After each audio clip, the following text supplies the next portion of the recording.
Any summer holidays kannu call GT Holidays ku pannu. GT Holidays, South India's #1 travel brand. அன்புள்ள ஓம் Saravanabhava YouTube Facebook நேயர்களே வணக்கம். தமிழ் புத்தாண்டு பலன்கள் மீன ராசி குரோதி வருடம் 14/4/2024 முதல் 13/4/2025 வரை உள்ள ஒரு வருடம் குரோதி வருடம் உங்களுக்கு எப்படி இருக்கும் என பார்க்கின்ற பொழுது, தற்போது உங்கள் ராசிக்கு 2ஆம் வீட்டில் சஞ்சாரம் செய்யக்கூடிய குரு பகவான் வருகின்ற 1/5/2024 முதல் 3ஆம் வீட்டில் சஞ்சாரம் செய்ய இருக்கிறார். குரு 3ஆம் வீட்டில் சஞ்சாரம் செய்ய இருப்பதால் எந்த ஒரு விஷயத்திலும் எதிர்நீச்சல் போட வேண்டிய ஒரு நிலை இருக்கும். நீங்கள் எவ்வளவுதான் கஷ்டப்பட்டு உழைத்தாலும் அந்த உழைப்புக்கான பலனை அடைவதில் ஒரு சில தடங்கல்கள் ஏற்படும். ஜோதிட சக்கரவர்த்தி முருகு ராசேந்திரனின் ஆசியோடு முருகு பாலமுருகன் நடத்தும் மாபெரும் குரு பயிற்சியாக மற்றும் ஜோதிடர்கள் மாநாடு. தொடர்புக்கு 72016301 9383763001. தேவையற்ற இடையூறுகள் உண்டாகும். எளிதில் முடிய வேண்டிய காரியங்கள் சற்று தாமதமாகும். சுபகாரிய முயற்சிகளில் ஒரு நல்ல பலன்கள் அடையக்கூடிய ஒரு வாய்ப்புகள் உண்டு. குறிப்பாக 3இல் குரு சஞ்சரிக்கின்ற பொழுது தனது சிறப்பு பார்வையாக 7ஆம் வீட்டை பார்ப்பார். 7, 9, 11 ஆகிய ஸ்தானங்களை பார்ப்பார். அதன் காரணமாக குடும்ப ஒற்றுமை ஓரளவுக்கு சிறப்பாக இருக்கக்கூடிய ஒரு நிலையும், மங்களகரமான சுபகாரியங்கள் கைகூடக்கூடிய ஒரு வாய்ப்புகளும் உங்களுக்கு ஏற்படும். பிள்ளைகள் வழியில் ஒரு சில சாதகமான பலன்கள் இருக்கும்.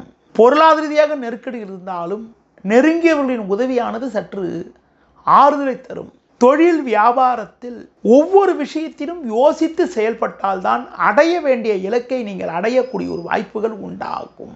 வேலைக்கு செல்பவர்களுக்கு வேலை பளு சற்று கூடுதலாக இருக்கும். நீங்கள் எவ்வளவுதான் சிறப்பாக செயல்பட்டாலும் உடன் வேலை செய்பவர்கள் உங்கள் மீது வீண் பழிச்சொற்களை சொல்லக்கூடிய ஒரு சூழ்நிலை உண்டாகலாம்.